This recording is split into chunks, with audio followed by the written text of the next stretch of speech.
Welcome to Fantasy Football Today Dynasty. I am your host, Heath Cummings, joined today by Dustin Ludke. You know, I got a little bit of heat for last week's show. It was guys I hate. So let's be a little bit more positive. We brought Dustin on, very positive guy, it seems to me, for guys that I love. Wanted to highlight a couple guys in the chat real quick before I get to Dustin, though. Aaron says, best day of the week, Tuesday with Heath. Thank you very much, Aaron. And unfortunately, Joe says, the guys Heath hates episode featured most of my Dynasty squad. I hate them too.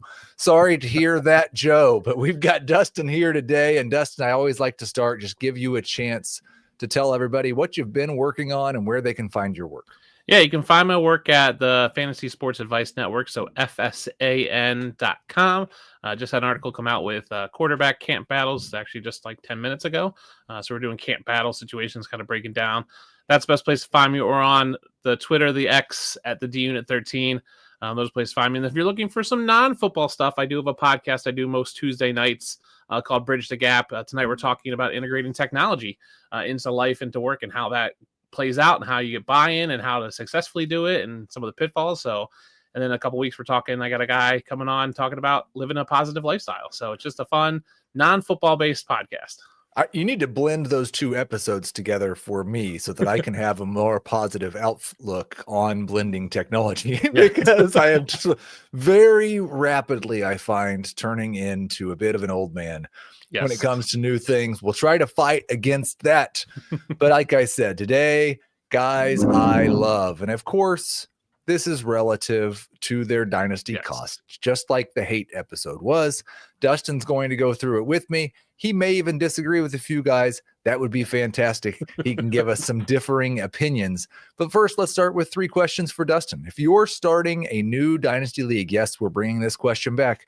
What is your one non-negotiable? And I've been on before and I answered this question. I have a new one. Okay. I need everyone's phone numbers. That's non-negotiable. I need your phone number. I need to be able to text you or call you for trades, discussions, when you're on the clock. It's very rare that you get into a league where you know everyone.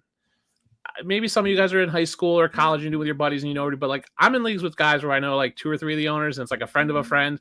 I need everybody's phone number. I need to be able to contact you and discuss things outside of the platform, because you're not checking notifications, or you send me an offer and I counter, but then it's like a week later before you counter again. I need your phone number. That's a non-negotiable for me at this point. That just works very well with my past comment about how I'm turning into an old man, because my teenager, I noticed the other day on his phone, and he gets it from me because I probably have 100,000 unread emails. Most of the time emails that are important. Just if it's not important, I don't take the time to click it and delete it. I just leave it in there. Anyway, I was very disturbed to see that he had 158 unread texts. And all of his communication happens via Instagram direct message or Snapchat. Yeah. And I don't really participate in either of those very much. So, maybe a phone number is good for the guys that are older like us. Maybe you need something different for the younger guys. But let's get to the second question. We're going to talk about a lot of guys I love. I wanted to give you a chance to talk about a few guys that you love. Who is the rookie right now that you love at current cost? It's Caleb Johnson, running back for the Pittsburgh Steelers. Going currently is RB23. Heath, you have him RB20. I love that value. At worst, he is the Jalen Warren and the Najee Harris Jalen Warren split. Mm-hmm.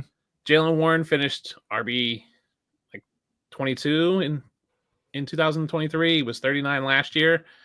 At best, he's Najee Harris, who finishes like RB6.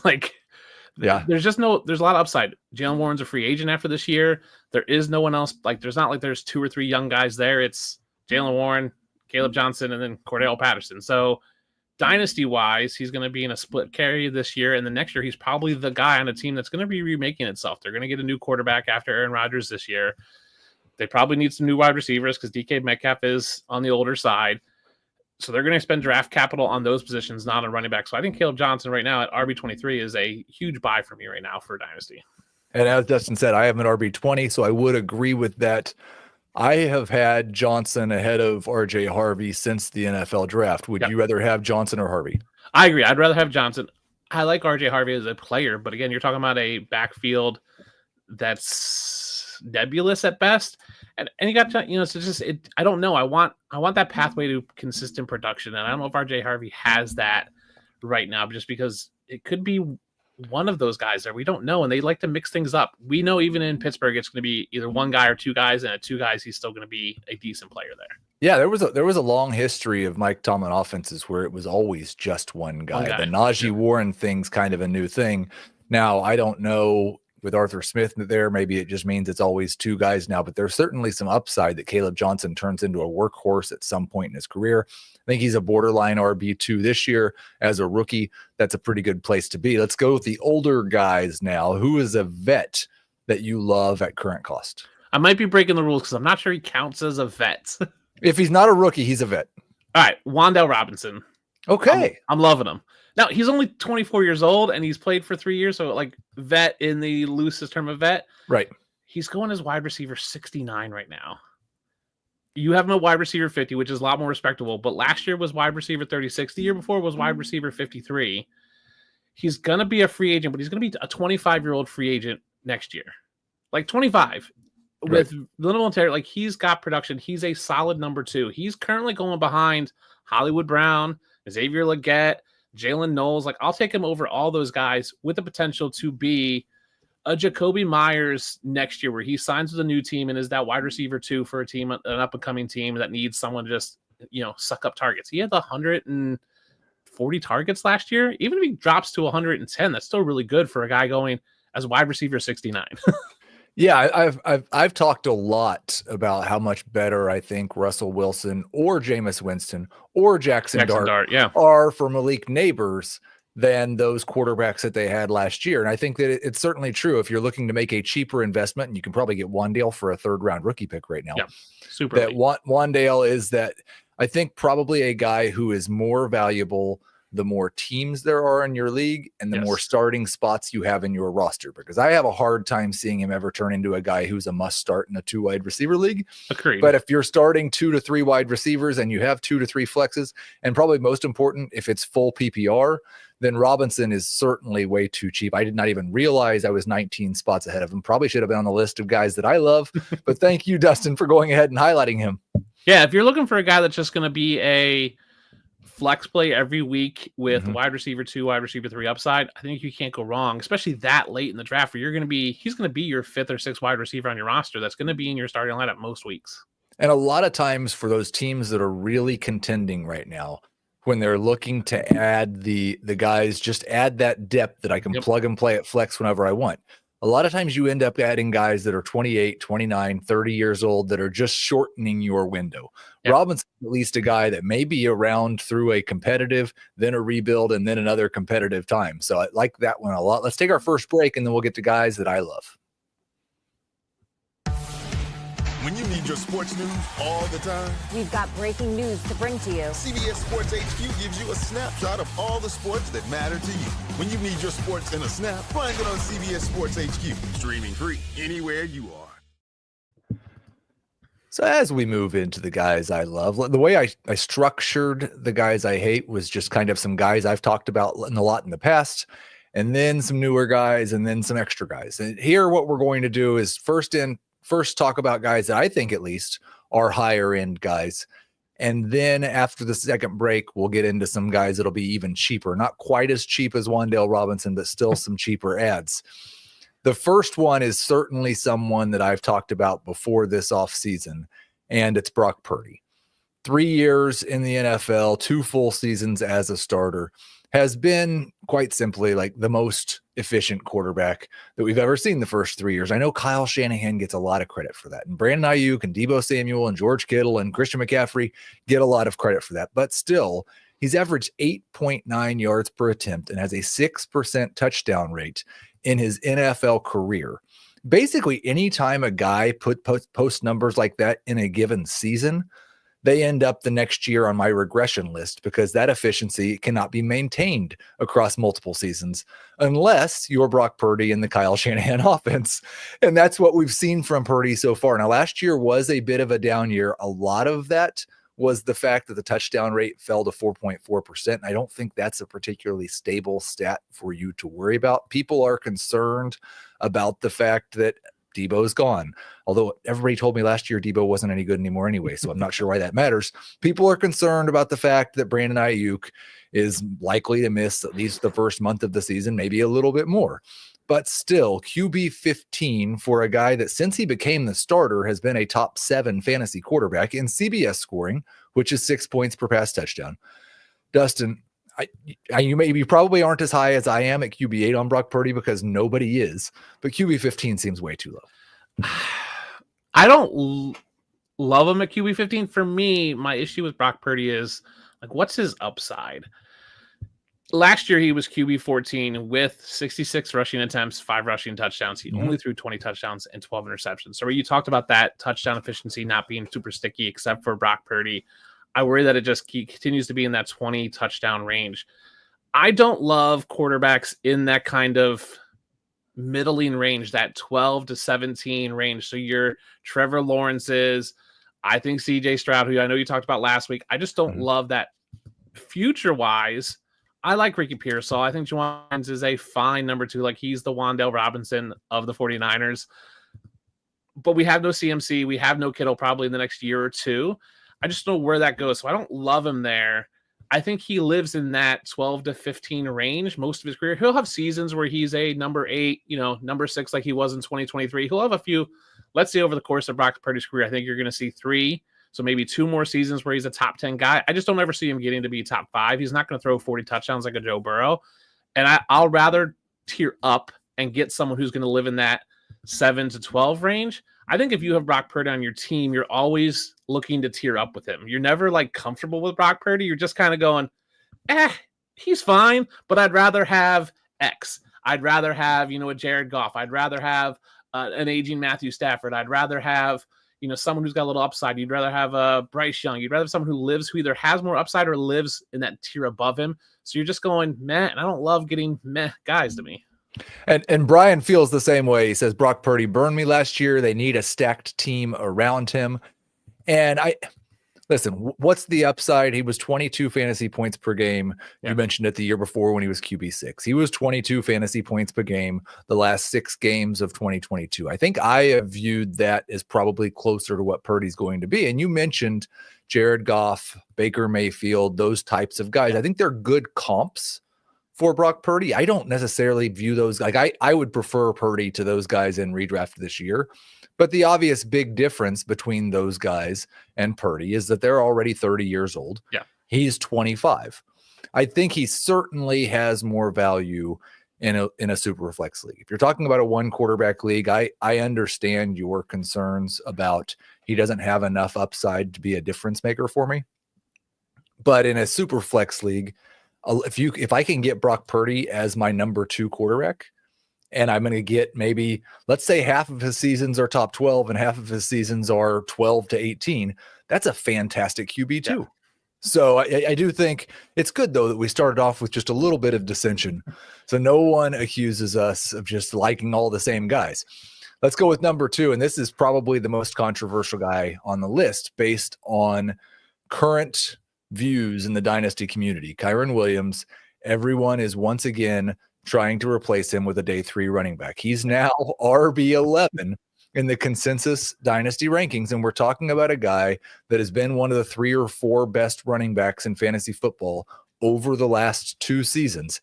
He is in the last year of his contract, but he's also 24 years old, coming off back-to-back seasons, basically as a top 5 running back. And he's RB11 in the Dynasty rankings. I've got him at RB6. He is in a tier with several guys from like 6 or 7 to maybe all the way to 10. Yeah. But I just think that the pendulum that we keep looking for Blake Corum or Jarquez Hunter to be the reason that Kyren Williams isn't any good anymore. And Sean McVay keeps giving the ball to Kyren Williams 22 times a game. Yeah. Yeah, I love this pick. I don't have him quite as high as you as RB6. I agree he's in that tier for me. I think I don't really do rankings. I do tiers. And I think if I had to rank that tier, he'd be RB 8, 9, but he's still in that same tier. We talked about him being RB7 last year, 6 or somewhere in that range. The year before he had 100 less carries and was still the same. Like he was still RB7, almost scoring somewhere in that range. So he's efficient enough where he can have less carries and do it. So you don't have to give him the 316 carries he had last year. You can do it with the 228 that he had the year before and still produce a high volume. He's going to be a free agent, which I don't mind because he's, like you said, he's going to be 25.8 years old when he hits free agency. It's him, it's Breece Hall, Kenneth Walker, who both have injury history, who are the same age, James Cook, who is nebulous right now with his volume, and then Isaiah Pacheco, who's going to be 27. So, like, out of that free agency class, if I'm a team looking for a running back, which there will be teams, I'm going, man, I want Kyren Williams. He's young, he's stable, he's healthy, and he produces. Right. Like, he's the gem of that free agency group next year. So I'll take him. That you can get a lot out of him with minimal production. You don't have to feed him 300 times to get the same production that you do. You can and still get production. He's an okay pass catcher. I agree. We can't keep replacing him with a third-round running back. I understand the thought process that the Rams keep drafting guys and maybe one of them eventually hits.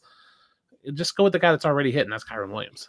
Right. I think we've got a pretty significant history that shows a lot of times second-round running backs don't matter that much if there's already an established starter. I don't know why we would think a round 3 or round 4 guy would matter all that much. But I also think the great thing is if you're a contender and you just want to view Kyren as a one-year deal, that's kind of like the Wan'Dale Robinson situation where you're adding somebody to your contender roster and it may turn out they get another contract and they're good for 3 more years. The other thing is we both see him in a tier with 3 or 4 guys in that low end RB1 range, mid RB1 range. Almost all of those guys by the community are viewed as better dynasty players right now. So you might be able to make a swap of running backs you view as very similar and pick up draft capital for the future.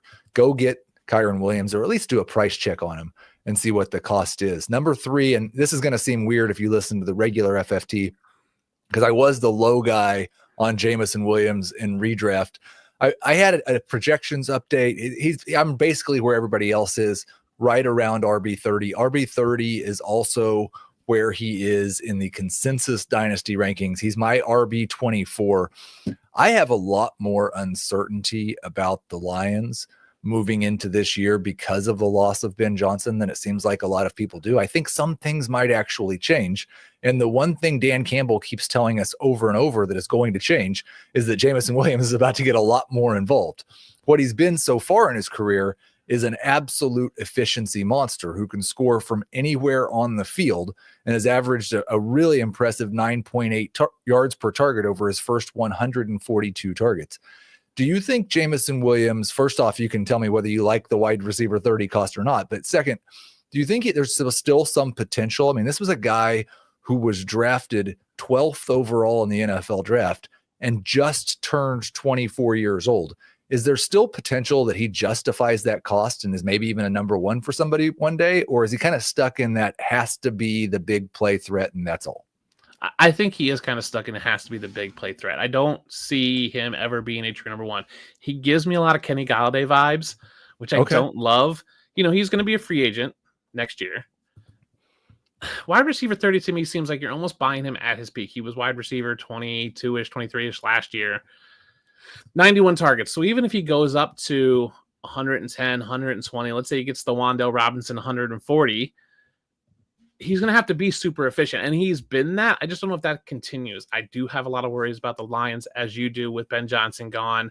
You know, Frank Ragnow retires. Like, what's that offensive line look like? I just don't know. There's too many mouths to feed. And then future, where is he going to be? Is he going to go to, I don't know, the Raiders and try to be their 1? I don't know. I still believe that he could. When you say, is he going to go to the Raiders and try to be there? I'd like to go somewhere where Brock Bowers isn't hogging 150 targets, but I do still think based on what he was as a prospect coming out and the fact that honestly, it's been 3 years and he only saw 91 targets. It was 15 games. So he was on a 100 target pace last year.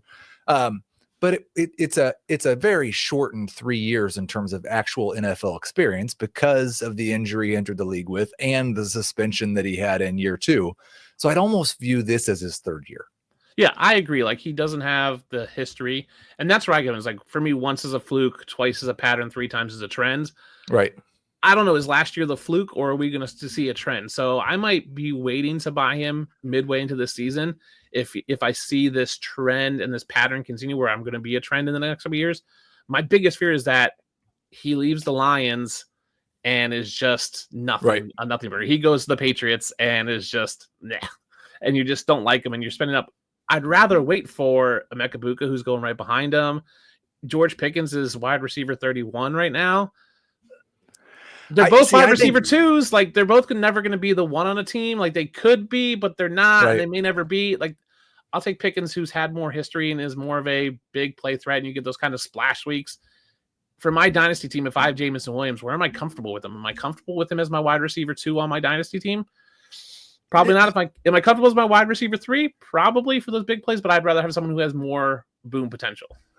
Yeah, I think I have more hope on, and maybe it's just still thinking about the pedigree too much, but I think I have more hope that Jameson Williams can become a more complete player, where I do view Pickens as someone who's kind of stuck in that role as doing that. And maybe what happens with the Lions this year is they're not as good at run blocking because Ragnow's not there. And maybe they throw just a little bit more. And so maybe the mouths to feed problem becomes a little bit less of a problem, but also maybe not. Let's get to my tight end. And this is the point where everybody gets to call me a homer because there's Chiefs stuff. I think Travis Kelce's face is right above my head on a Doritos bag. Travis Kelce is currently tight end 14 in the Dynasty rankings. And I know last year was a disappointing year. I'm not going to try to spin that. I do like to bring up the fact that the only reason really that it was a huge disappointment was because of the fact that he scored 3 touchdowns despite catching 97 passes. Yeah, he still fell off, but he scored 12 PPR fantasy points per game, scoring 3 touchdowns. We have almost no tight ends in the NFL that can do that, maybe 5. And I just feel like if you're a contender and you have the option to add Travis Kelce as a tight end at a tight end 14 cost, which is very, very low. Yeah. Listen, it sounds like, and he's been living down here by me. Jamie said he's been training with his old trainer. He's lost apparently 20 pounds. Patrick Mahomes says he doesn't even think this is his last year. Like, he looks like he wants to play some more football. I'm pretty excited about getting in on Kelce at this cost. He's still just my tight end 10. So I feel like that's already pretty lowering him quite a bit from what he's been. Kelce could be a guy that helps you go win a championship this year. I completely agree. I love Travis Kelce there. We could talk about last year being a down year. It was a down year compared to other Travis Kelce years. Mm-hmm. He was still tight end 5 last year. Like, he still put up 195 points, give or take, depending on your scoring system. Now, granted, it's down from the 219 the year before and the 316 the year before that. But he has potential to be a top 5 guy every year. He hasn't not been a top 5 guy since 2015. He's never not been a top 10 guy except for his rookie year where he didn't play. So you're saying 14, even at 10, I think is a steal. No one else in that range is going to give you potentially top 5 upside. Jonnu Smith, Dallas Goedert, Jacoby Myers, Greg Jennings. I mean, Aaron Jones, Najee Harris. None of those guys are top 10 at their position guys. You get a chance to get a guy at tight end 14 or tight end 10 by your rankings who has legitimate potential to be a top 5 guy. 100%. I had a great question from the chat, and it brings up the thought that I had when Dustin was talking. He said, how about JMO going to the Patriots? I think that might work out pretty well with Drake May, assuming they still haven't found a number 1 wide receiver. The one I actually thought about was, if this Trey Harris experiment doesn't work out for the Chargers, pairing Williams with Ladd McConkey and Justin Herbert would be a really good fit. But there's also, to Dustin's point, a lot of places he could go where we would just feel really sad.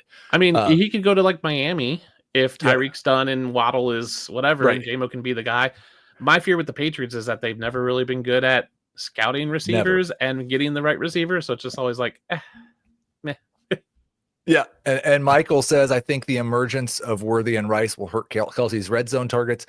That is certainly part of the reason that he's tight end 14 in Dynasty rankings, because a lot of people are concerned about that, and I don't want to overlook that concern, but I think even if that happens, Kelce's probably still tight end 10 this year. You're still probably, if for 1 year, getting the value that you're paying for it. Then before we get to the break, before we get to the cheaper guys, I want to talk about the Enigma. Because Justin Fields, depending on your format, is either an enormous value or maybe ranked about right. And I've talked about this before. I probably should just put out quarterback rankings for 1 QB leagues and for super flex leagues, because Fields is kind of the opposite of the Brock Purdy. Yeah. If you're in a 1 quarterback league and you can get Fields at anywhere close to a QB 23 cost, you should run, don't walk. Go add him. I think he's almost certainly going to be a top 12 quarterback for as many games as he's healthy this year. The question is, can Justin Fields win enough games to where he gets to start enough next year? We have zero doubts about his ability to help you win fantasy football games. We still have a lot of questions about his ability to help NFL teams win NFL games. Do you like Fields, I guess, first off, in the 1 QB format I'm talking about? And then is he an enigma, or is he still a good buy in Superflex also? I think he's a great buy everywhere. I'm all in on Justin Fields. We know rushing upside is a huge boon for fantasy. Justin Fields has that. If you look at last year, he had 1 game where he threw 2 touchdowns, 1 touchdown, no touchdowns, but the rushing upside kept him in games. He had a game, he threw 14 passes, completed 40 passes, 145 yards, but still finished with 20-some points because he had 59 on the ground and 2 touchdowns. Yeah. You don't see that very often. That's Jaden Daniels. That's Lamar Jackson. That's Josh Allen. Does he have a future is the big question. Does he get this job in 2026 for the Jets? I think he does. 2027 is the question mark for me. I think the Jets will roll with them just because the Jets will stick with them because they have to. I don't think next year's rookie class is great. It's okay for quarterbacks. So even if they draft some guy, they might sit there and let him sit for a year. I'm all in on Justin Fields. Like, I love that rushing upside, especially in a 2 quarterback league where I can get a solid guy early. If I can get a Josh Allen or Brock Purdy, or maybe I have a Bo Nix, and I can get this guy who's got this upside and then pair him with a third guy who maybe is a little more consistent. Maybe you go and you have, let's say you have a Jaden Daniels, you pick up a Justin Fields, and you can get a third guy like a Cam Ward or someone who's like maybe a little more iffy, or a Brock Purdy in that third guy, and kind of play the matchups. I'm all for it. I'm all for Justin Fields just because of the rushing upsides there. Michael says Fields is such a great value in 4-point passing touchdown formats. And I think this is a good point. Yes. Like, when I'm talking about Fantasy Pros consensus, most of those rankers are probably ranking for 4-point leagues. I'm ranking for 6-point leagues, and he's still QB 15. He's still, even in 6-point leagues, going to be a top 12 quarterback. He may be a top 5 quarterback in 4-point leagues. And the only other thing I'll say is it seems like there's a lot more focus on the possibility, and it's real, that the Jets are bad this year and Fields doesn't ever start again. There's also a possibility that Fields is good this year and he's not playing next year on the current kind of strange contract that he has for 2026, but he's playing this year on a new deal because the Jets have committed to him for a couple more years as a starter. That is still a possibility as well. Let's take our second break. We'll get into cheaper guys that I love.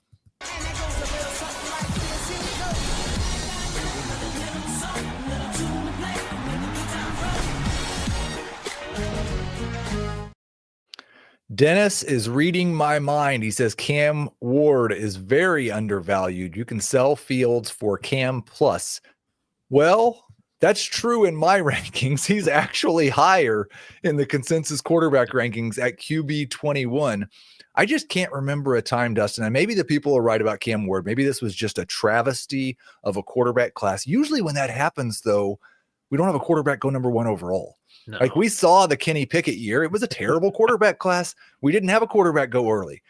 How can you ever remember a time where the number 1 overall pick is a quarterback, and in Superflex, that guy is not the number 1 pick in Superflex rookie drafts, and he's not even a top 20 ranked quarterback in the format?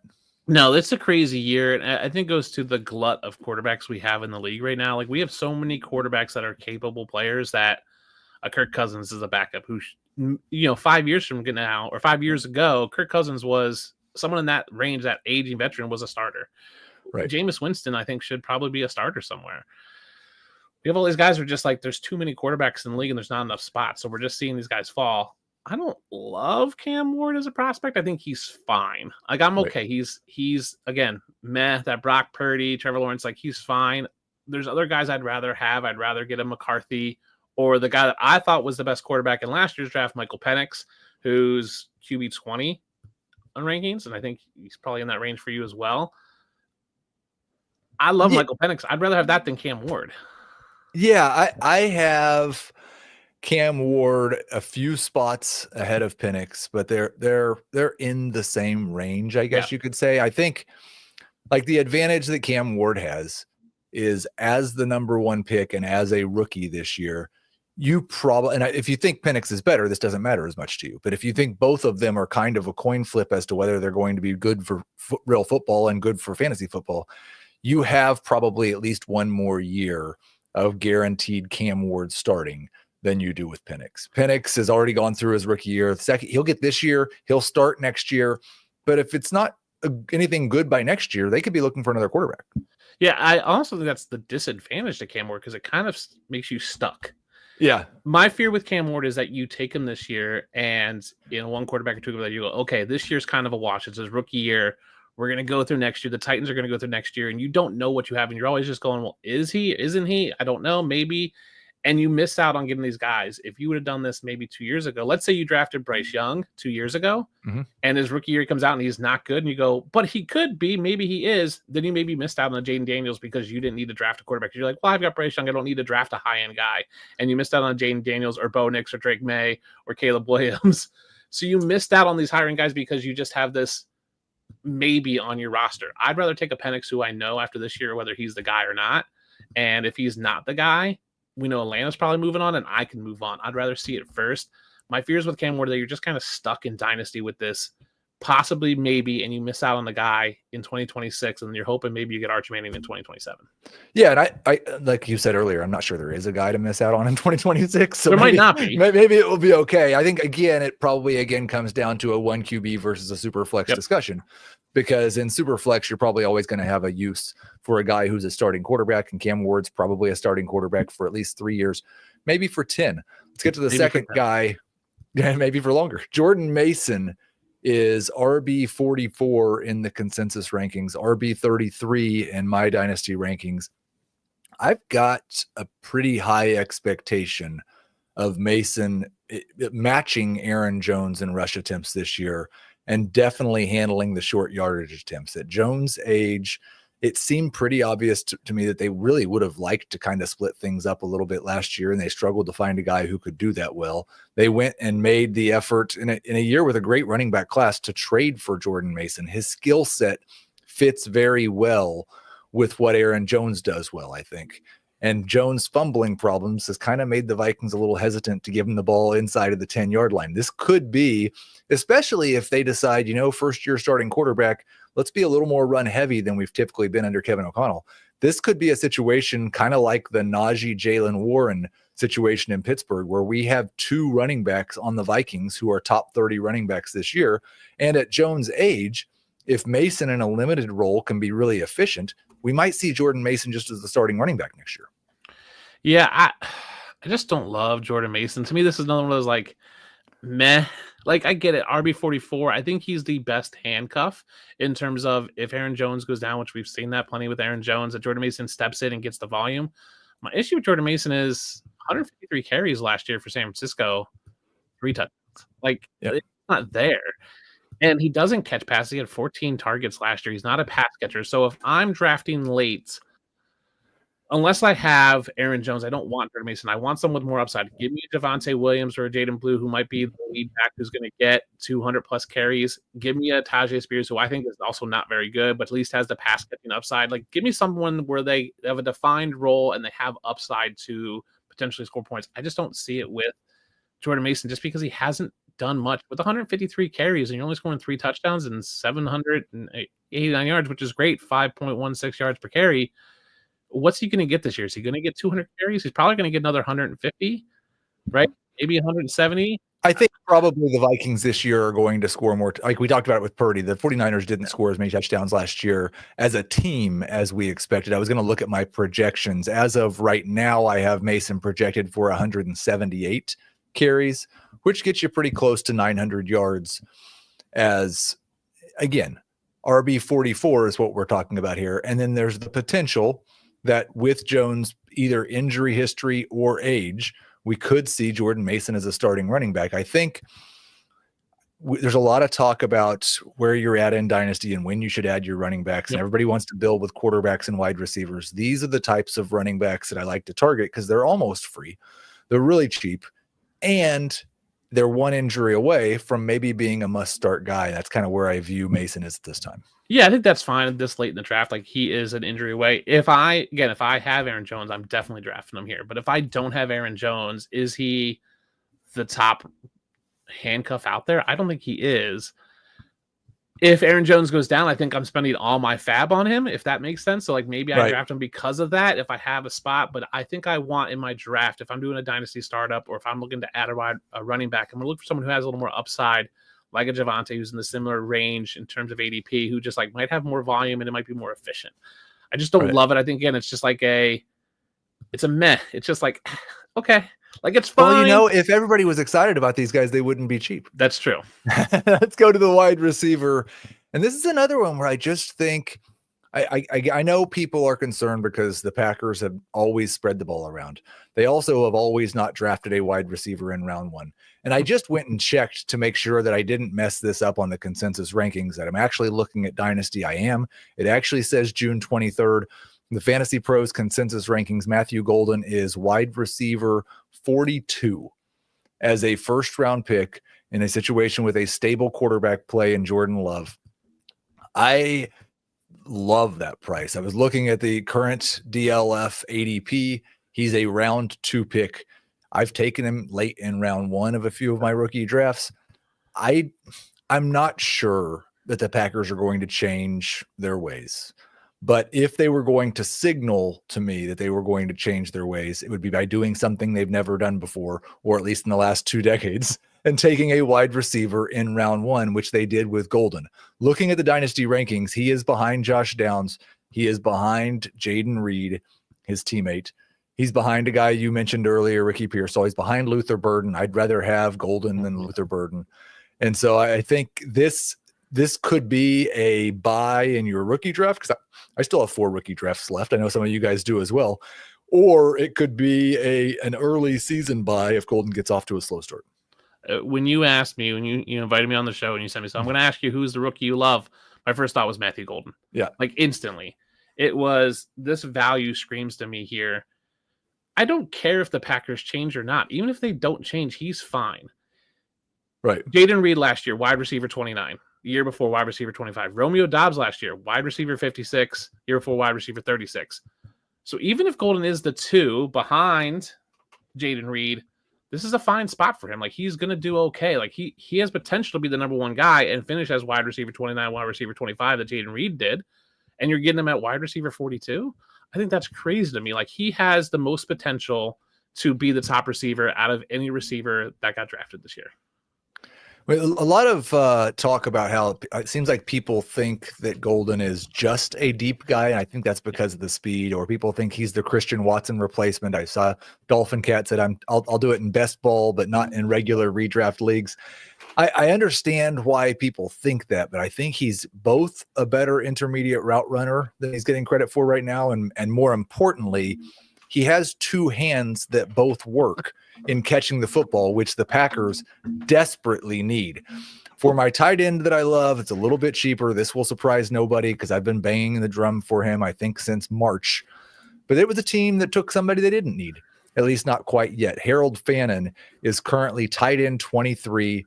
He's my tight end 12 in Dynasty, the guy that just about almost won the college triple crown last year in terms of receptions, receiving yards, and tight ends, playing the tight end position. He didn't win the tight end triple crown. He almost won the overall triple crown, better than wide receivers. David Njoku is fantastic. This role in the Stefanski offense is fantastic, but Njoku is also 29 years old, has missed 4 games more often than he's not in his career, so we may get a little taste of Harold Fannin this year. And then Njoku's in the last year of his contract. We may get Harold Fannin in the David Njoku role as early as 2026. I know tight end 12 is a little bit rich for everybody's blood. What this highlights is you don't have to pay anything near that for him. He's currently valued as tight end 23. I had him closer in my pre-draft analysis to Loveland and Warren than I did to the other tight ends behind him. I know some people like Arroyo better. Some people like Ferguson better. Fannin was my clear tight end 3 and still is. I couldn't hate this more, to be honest with you. Oh, great. Good. It's a great way to finish. I get it. I liked him as a prospect as well. I agree with you. I had him closer to Loveland and Colston. I just don't love where he landed. Yeah. Because here's the thing. If you're saying tight end 23, you're saying he is better than 7-8 other starting tight ends. He's a backup this year. He's not going to produce this year. Well, I think you've probably got 7 or 8 teams that don't have a tight end that I want to roster in fantasy football. Like I don't want Noah Fant or Elijah Arroyo over him. I'll take whichever one we know is starting over him. I agree. We don't know right now. Redraft, yeah, he's not tight end 23 or tight end 12 for redraft. We're tight end 23 for redraft for Dynasty. For long, he's 21 years old. Yeah, he's 21 years old. Again, you're waiting. This is a next year's play. Like he's not going to produce this year. You're waiting to next year. I just don't love Cleveland. Like who's the quarterback going forward after like next Hopefully year? Joe Flacco. It's definitely not Joe Flacco next year. Right. Is it Shedeur Sanders? Is it Deshaun Watson? Is it Dylan Gabriel? I don't know. They don't have a great wide receiver room, so maybe that means he gets more targets.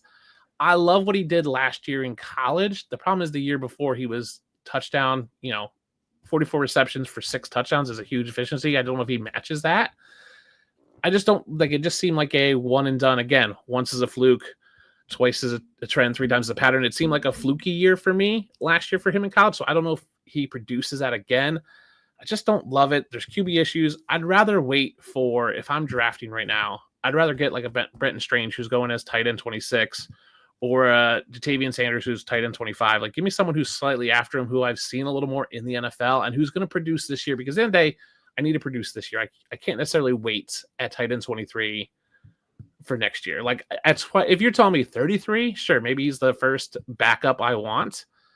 I'm okay with that. But at 23, I think there's teams there's guys I'd rather have who are going to produce this year, and I can see what they are, and then make a decision if I keep him or move on next year versus going, again, he's maybe on my roster this year for Dynasty. I get him. Yeah, maybe I can stick him in my taxi squad, which is great. But the next year he's it's almost like he's going to be a rookie next year. You don't know what he is because he's not going to play this year. So you're just going, I don't know. I got this guy that may be good, maybe not. I don't know. I will say in defense of his numbers 2 years ago, he was a 19-year-old playing tight end in college, super young, and led the team in receiving yards and receiving touchdowns. So it was a pretty small pie. Yes. But he was still the best player on the team as a 19-year-old in college. I mean, a Bowling Green team that's not very good. I think we know that Harold Fannon's good at, or at least personally, I know that Harold Fannon's good at football. It's just when is he going to get the opportunity? If Njoku signs an extension, I'll be more concerned. Yes, he is good at football. He's athletic. He is able to produce. It's just a matter of when. And I don't want a ton of maybe and when, because that's the thing. 2026, I'm going to the season going, even if, let's say, Njoku leaves, and let's say they, Dylan Gabriel, Shedeur Sanders shows out this year, and he's the quarterback of the future. Jerry Jeudy's probably still there. You go, okay, he's good at football. He probably has the opportunity, but is he good? And I just don't know. Yeah, I think probably, like, I will probably have him as a top 12 tight end in redraft next year if David Njoku leaves, period. Yeah, the volume is going to be there. Again, you go, I hope he's good, but we've seen this before with like Theo Johnson. These other guys are like, Dalton Kincaid are like, oh, they're so good, they're so athletic, and then it's just nah. Yeah, no, that certainly has happened before. That's going to do it for the guys that I love. Dustin, thank you so much for coming on. Tell everybody one more time where they can find your work. Yeah, you can find me at the Fantasy Sports Advice Network, so FSAN.com. That's where all my articles are. You can check me out on Twitter at the DUnit13, or if you're looking for some non-football podcast, Tuesday nights, 10 p.m. Eastern, live. We do chats about various topics. Tonight is integrating technology into life and work. So if you're looking for some little conversation about some different topics, check that out. Thank you, Dustin. Thank you, Harry, for making everything work behind the scenes. Thank you. Very active chat today. Appreciate you guys. We will talk to you on Friday.